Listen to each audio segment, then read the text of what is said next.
Yes, ma'am. Yes, ma'am. দেখি class শুরু করতে পারলাম। তো এখন বলো পড়াশোনা কেমন হচ্ছে সবার? Miss Miss ভালো। Bhalo. ভালো। খুব জোরে গলা শুনতে পেলাম, তার মানে ভালো করতে। Miss আপনি বলো। ভালো আছেন? আছে বাবা, আলহামদুলিল্লাহ। হ্যাঁ, তাহলে বেগম রোকেয়া এই টেস্টটা ভালো করে পড়েছো সবাই? এই টেস্টটা ভালো করে পড়েছো তাই না? আমি একটু কি প্রশ্ন ধরি, পড়া শুরু করার আগে একটু প্রশ্ন ধরে নিই সবাইকে। আচ্ছা, Ma'am, Assalamualaikum. ওয়ালাইকুম আসসালাম। দেখি প্রশ্ন ধরবো। ভাবনা, ভাবনা ক্লাস করতেছো তাই না? আচ্ছা, ভাবনা বলো বেগম রোকেয়া কত সালে মারা যান? ভাবনা। ম্যাম আমি বলি, ম্যাম আমি বলবো, ভাবনা কি বলতেছে? বেগম রোকেয়া ম্যাম আমি বলি প্লিজ, ম্যাম আমি বলবো, বলবো ম্যাম আমি বলি please, ma'am ma'am ma'am ma'am আমি বলো। ম্যাম বলবো 1932 সালের 9 ডিসেম্বর। 1932 সালে 9 ডিসেম্বর কলকাতায় মৃত্যুবরণ করেন। ঠিক আছে। আচ্ছা, বেগম রোকেয়া সাইফ সাইফ বলবে বেগম রোকেয়া একটা সংস্থা খুলেন, সেই সংস্থাটার নাম কি বলো তো? বেগম রোকেয়া সেই সংস্থার নাম কি? একটা প্রতিষ্ঠান খুলেন, ম্যাম কি বলো। আঞ্জুমানে খেতিয়ানে ইসলাম। ইসলাম নামে একটি মহিলা করেন 1915 সালে।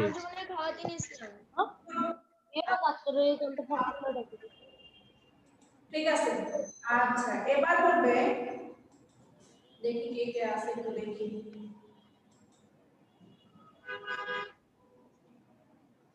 আজকে একটু কম স্টুডেন্ট কেন?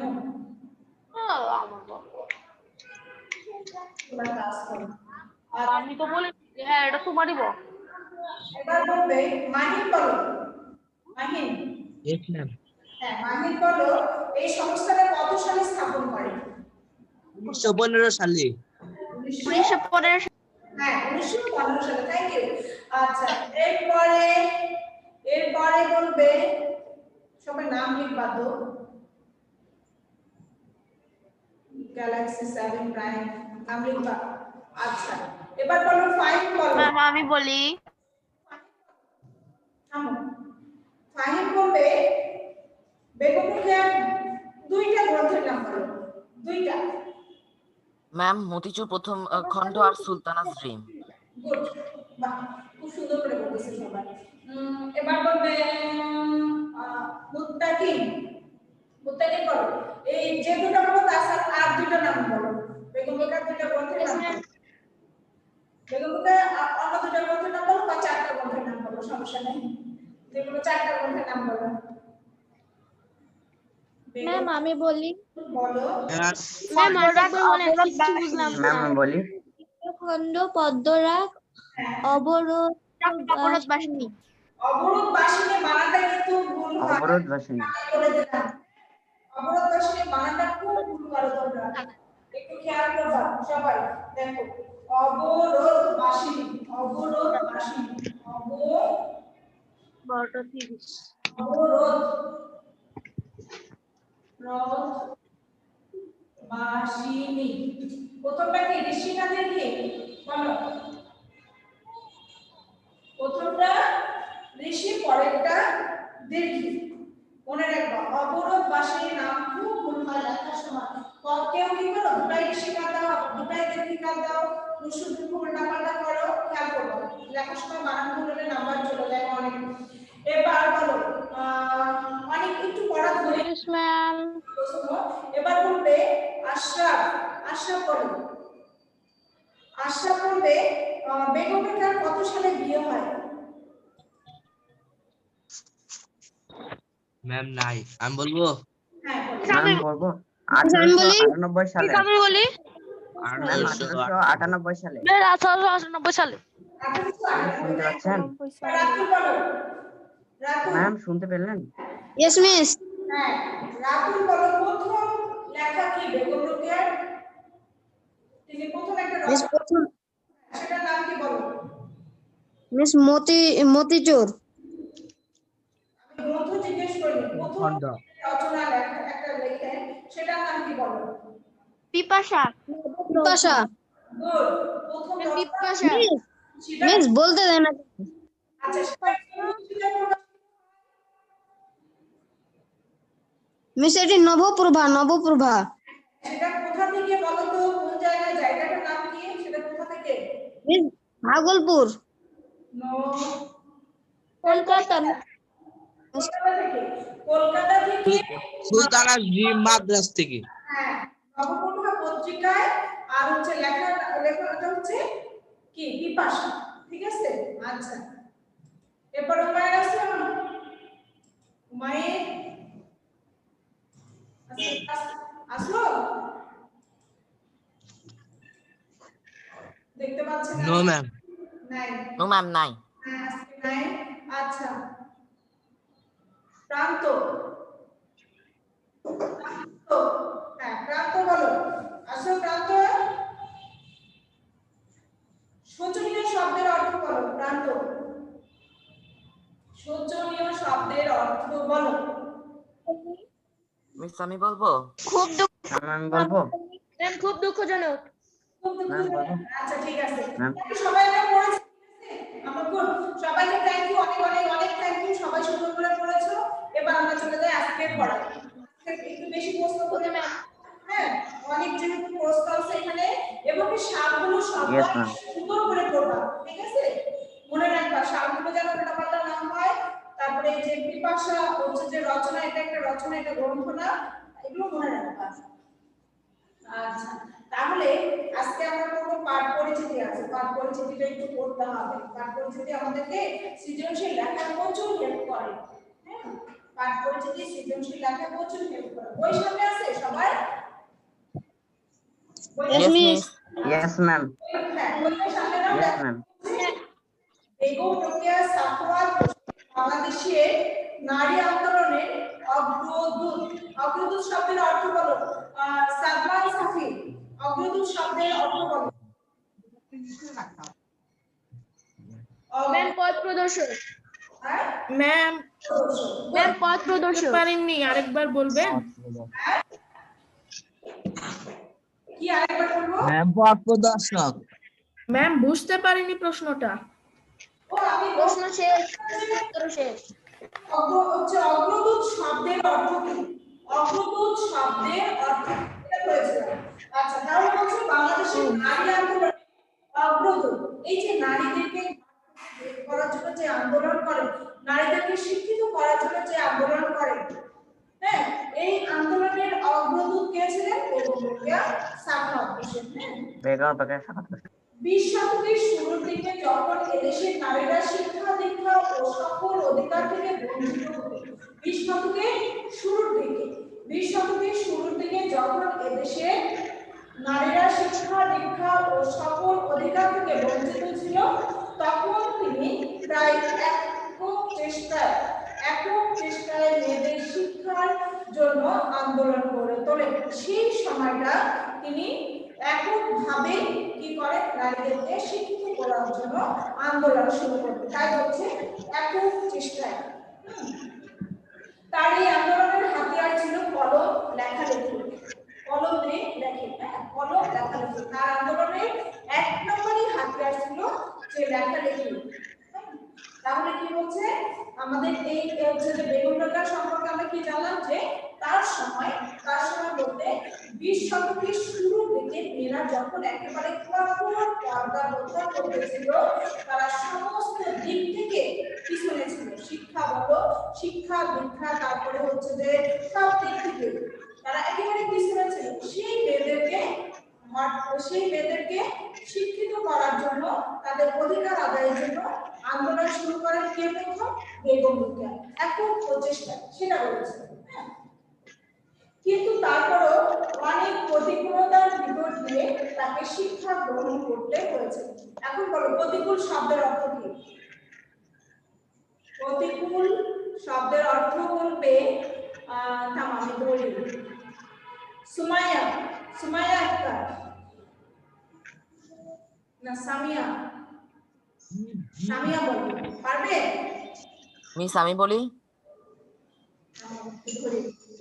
তুমি পারবে? তুমি Yes, ma'am. বিপক্ষে। বিপক্ষে। বিপক্ষে কোন মনে রেখেছো? অনুকূল প্রতিকূল, আমি বলেছি না যে এই শব্দটা আসবে অনেকবারই, অনুকূল প্রতিকূল শব্দ। আচ্ছা, কিন্তু তারপর অনেক প্রতিকূলতার ভিতর দিয়ে তাকে শিক্ষা গ্রহণ করতে হয়েছে। ফলে নারী শিক্ষার প্রতিবন্ধকতা সম্পর্কে তিনি ভালোভাবে অবগত ছিলেন। নারী শিক্ষার প্রতিবন্ধকতা তার মানে কি? তিনি নিজেই তো ওই জায়গাটা থেকে বেরিয়ে আসতে তার অনেক কষ্ট হয়েছে, তিনি তাকে লেখাপড়া করতে অনেক কষ্ট হয়েছে। তারপরে না তিনি উপলব্ধি করতে পেরেছেন যে না, আসলে সমস্ত মেয়েদেরকে, মুসলমান মেয়েদেরকে আসলে এই জায়গাটা থেকে, এই প্রতিবন্ধকতা থেকে হচ্ছে যে বের করে নিয়ে আসা দরকার, যার জন্য তিনি ওই জায়গাগুলো কিন্তু বুঝতে পেরেছিলেন। হ্যাঁ, সেটা বলেছেন যে ফলে নারী শিক্ষার প্রতিবন্ধকতা সম্পর্কে তিনি ভালোভাবেই অবগত ছিলেন। লাইনটা বুঝতে পেরেছো সবাই? বুঝতে পেরেছো? আচ্ছা, এই লেখালেখির জগৎকে যৌক্তিক ও শান্ত করে তোলেন। তার মানে হচ্ছে যে তিনি বাস্তবের মুখোমুখি ছিলেন, তিনি বাস্তবের মুখোমুখি ছিলেন। তিনি জানতেন যে মেয়েদেরকে শিক্ষিত হতে হলে তাদেরকে এই জায়গাগুলোতে তাদের প্রতিবন্ধকতার সৃষ্টি হয়, এই জায়গাগুলোতে প্রতিবন্ধকতার সৃষ্টি হয়, এবং তিনি লেখার মাধ্যমে সেগুলো তুলে ধরেন, যৌক্তিক ও শান্ত করে তোলেন। ফলে অনিবার্যভাবে নারী মুক্তির আন্দোলনে তার অবদান অত্যন্ত গুরুত্বপূর্ণ। নারী মুক্তির আন্দোলনে তার অবদান অত্যন্ত গুরুত্বপূর্ণ। এই ছিল আমাদের পাঠ পরিচিতি। এবার আমরা সৃজনশীলে যাই। আমরা কিন্তু পাঠ পরিচিতিটা একটু দেখে নিই, নিজেরা একটু দেখে নিই। একটু দেখো, একটা মিনিট সবাই নিজেরা মনোযোগ দিয়ে একটু পড়ো তো পাঠ পরিচিতিতে, তারপর আমরা একটু সৃজনশীলে যাই। হ্যাঁ, আমরা সুবিধা হবে। একটু নিজেরা দেখো, খুব মনোযোগ দিয়ে দেখো, সবাই দেখো। হ্যাঁ, খুব মনোযোগ দিয়ে দেখো, দেখেছো? খুব মনোযোগ দিয়ে পাঠ পরিচিতিটা দেখো। তারপর আমরা সৃজনশীলে যাই। সৃজনশীল অবজেক্ট ক্লাস কি করব? Yes, ma'am. দেখছি। হ্যাঁ, দেখো, মনোযোগ দিয়ে দেখো।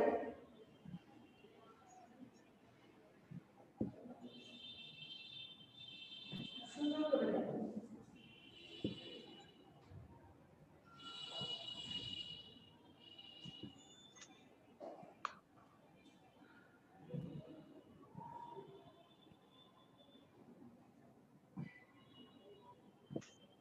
আচ্ছা, তাহলে দেখো, হ্যাঁ, এবার সৃজনশীলে চলে যাও। সৃজনশীলে চলে যাও সবাই। Yes, ma'am. হ্যাঁ,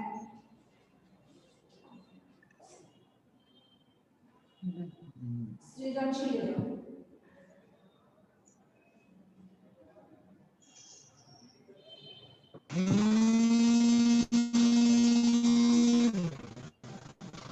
দেখো সৃজনশীলে কি বলছে দেখো, শরীফা ও নীলা দুজনেই মানব সেবায় নিয়োজিত।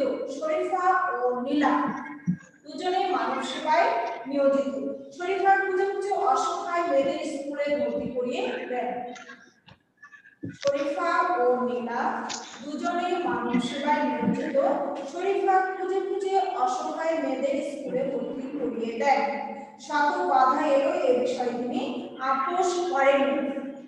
অন্যদিকে নীলা উত্তরাধিকার সূত্রে প্রাপ্ত অর্থ দিয়ে কয়েকটি সেবা প্রতিষ্ঠান গড়ে তুলেছে, সেখানে নারী পুরুষ নির্বিশেষে সকল মানুষকে রোগ দুঃখ দারিদ্র থেকে মুক্তি দেওয়ার জন্য কাজ করেন। পূর্বপুরুষ নির্বিশেষে সকল মানুষকে রোগ দুঃখ দারিদ্র থেকে মুক্তি দেওয়ার জন্য কাজ করেন। ক নম্বর প্রশ্ন,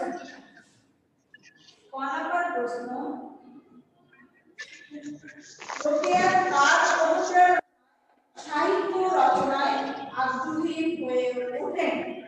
কার উপর নয় সাহিত্য রচনায় আগ্রহী হয়ে ওঠেন? করিমুন্নেছা। করিমুন্নেছা। পরিমন্নেসা হ্যাঁ, তার বোন পরিমন্নেসার সাহিত্য রচনায় আগ্রহী হয়ে ওঠেন। আমরা কিন্তু পেরে গেলাম ক নাম্বার প্রশ্ন। এবার চলে যাই খ নাম্বার প্রশ্নে। রোকেয়ার সময় নারীর অবস্থা কেমন ছিল বুঝিয়ে লিখো।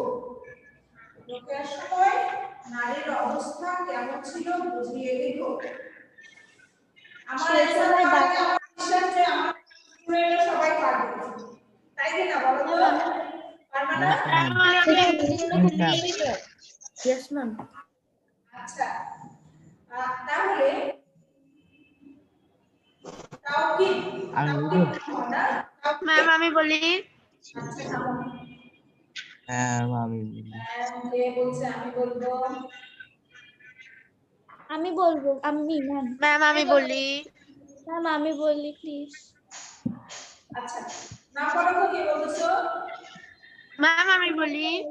কি নাম? আমি বলি বলছো, কে বলছো? আমি বলি আমি তন্নি। একজন বলবে। ম্যাম আমি আচ্ছা, বলো বলো। বেগম রোকেয়ার সময় নারীদের অবস্থা ছিল খুবই শোচনীয়। রোকেয়া যে সময় জন্মগ্রহণ করে নারীরা খুব অবহেলিত। তৎকালীন সমাজে ছিল খুবই পর্দা প্রথা, ফলে নারীদের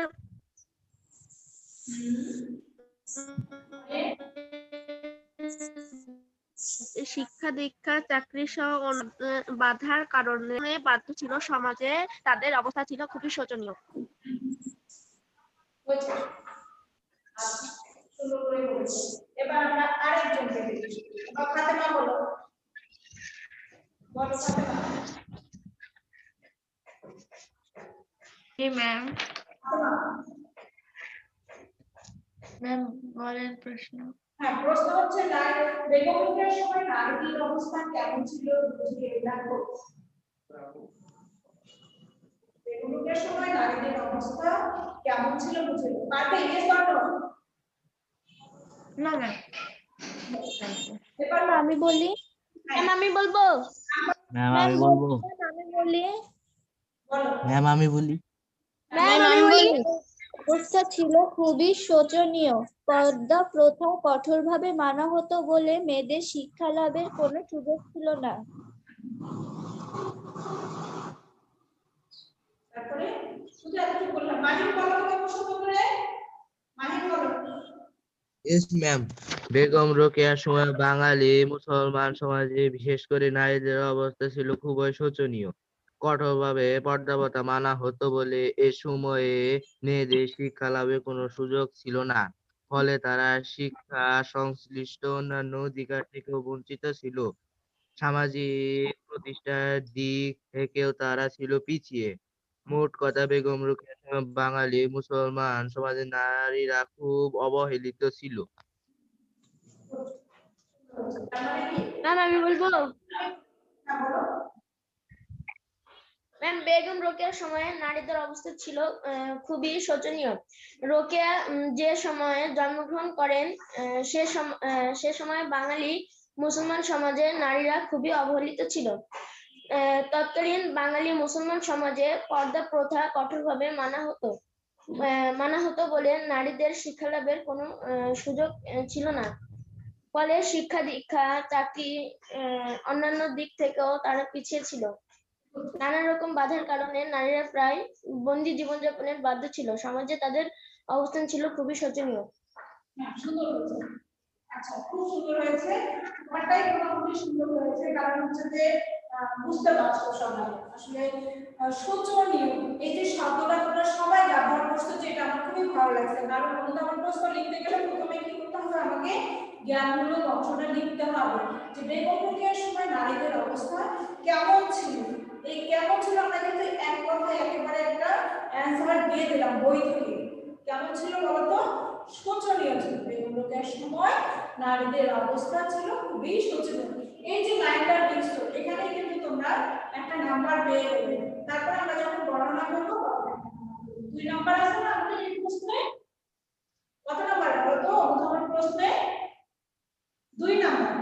2 নাম্বারে কিন্তু আমরা জ্ঞানমূলক অংশটা লিখলে বুঝতে পারলাম, আর টিচাররা বুঝতে পারবে যে না আমার স্টুডেন্টটা প্রশ্নটা বুঝেছে বলেই সুন্দর করে অ্যানসারটা করেছে।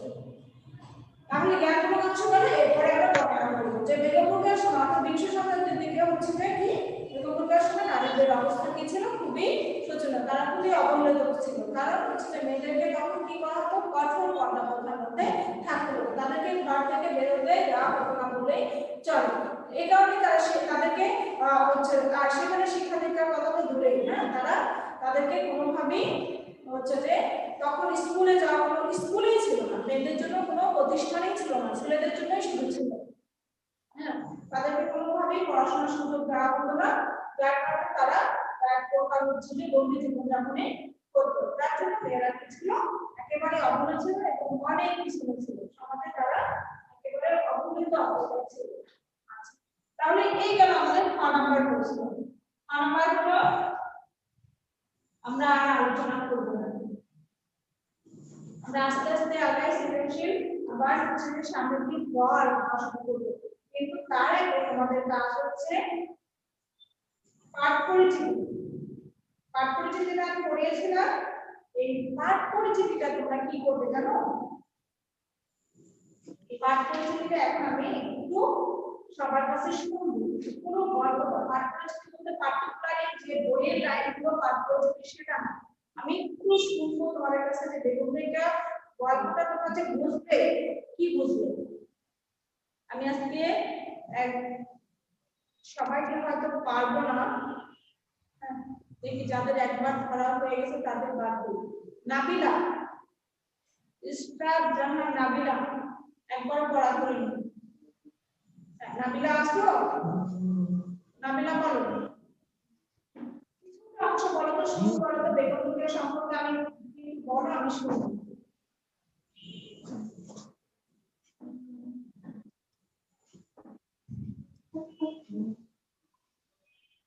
শুনতে পাচ্ছ নাবিলা?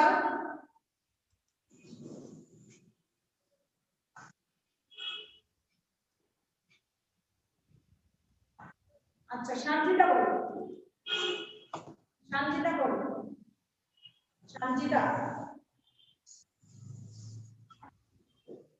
শান্তিটা শুনতে পাচ্ছ? আমি একটা প্রশ্ন করেছি,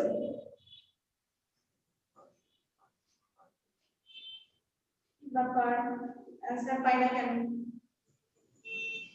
কোন অ্যানসার পাচ্ছে না কেন? ম্যাম আমি বলি। কি নাম বলো তো? ম্যাম আমি তন্নি। নাম বলো। তন্নি। আচ্ছা তুমি বলো। বেগম রোকেয়া সাখাওয়াত হোসেন বাংলাদেশের নারী আন্দোলনের অগ্রদূত। 20 শতকের শুরুর দিকে যখন এদেশের নারী শিক্ষা দীক্ষা ও সকল অধিকার থেকে বঞ্চিত ছিল, তখন তিনি প্রায় একক চেষ্টায় মেয়েদের শিক্ষার জন্য আন্দোলন গড়ে তোলেন।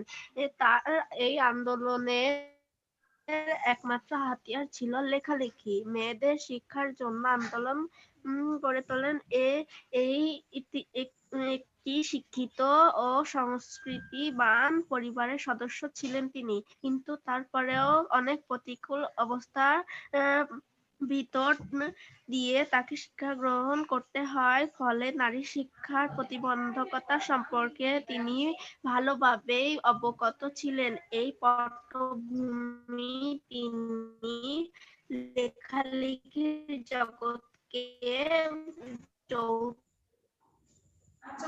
ও শোনিত করেন। আচ্ছা এখান থেকে এই যে মেয়েদেরকে নিয়ে কাজ করেন, এখানে আরেকটা কি বলে অনুধাবন প্রশ্ন হতে পারে। কেউ কি বলতে পারবা যে এখান থেকে আরেকটা অনুধাবন প্রশ্ন বলো তো আমাকে? সবাই কি বলেন? বেগম রোকেয়া যে নারীদেরকে নিয়ে কাজ করেন, এখান থেকে একটা অনুধাবন প্রশ্ন তোমরা বানিয়ে বলো তো যে ম্যাডাম এটা আরেকটা প্রশ্ন হতে পারে, একটা অনুধাবন প্রশ্ন।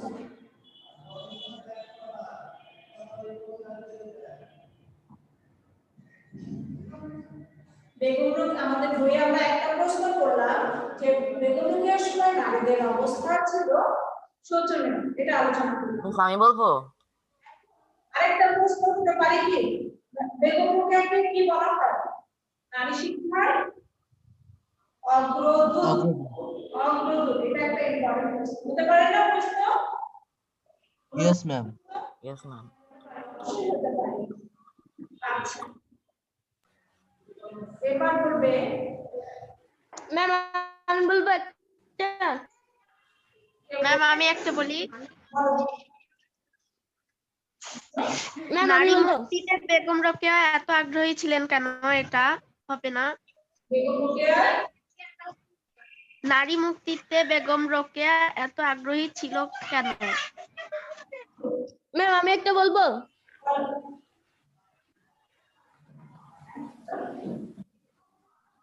যত প্রশ্ন ম্যাম রোকেয়ার সময়ে বাঙালি মুসলমান সমাজের অবস্থা কেমন ছিল? হ্যাঁ, এটা তো আমরা বেগম রোকেয়ার সময় নারীদের অবস্থা শোচনীয় ছিল আর কেমন ছিল একই না বলো তো? ম্যাম তারপরে রোকেয়া কিভাবে ইংরেজি ও বাংলা আমি শিক্ষা বলি? লাভ করেছিলেন? রোকেয়া কেমন হবে? মিস আমি একটা বলবো। আচ্ছা বলো। মিস নারীদের অগ্রদূতকে তার সম্পর্কে বুঝিয়ে লেখো। এই যে প্রশ্নটাকে আমরা একটু দিয়ে বললাম, হ্যাঁ মিস আমি বলি? বলো।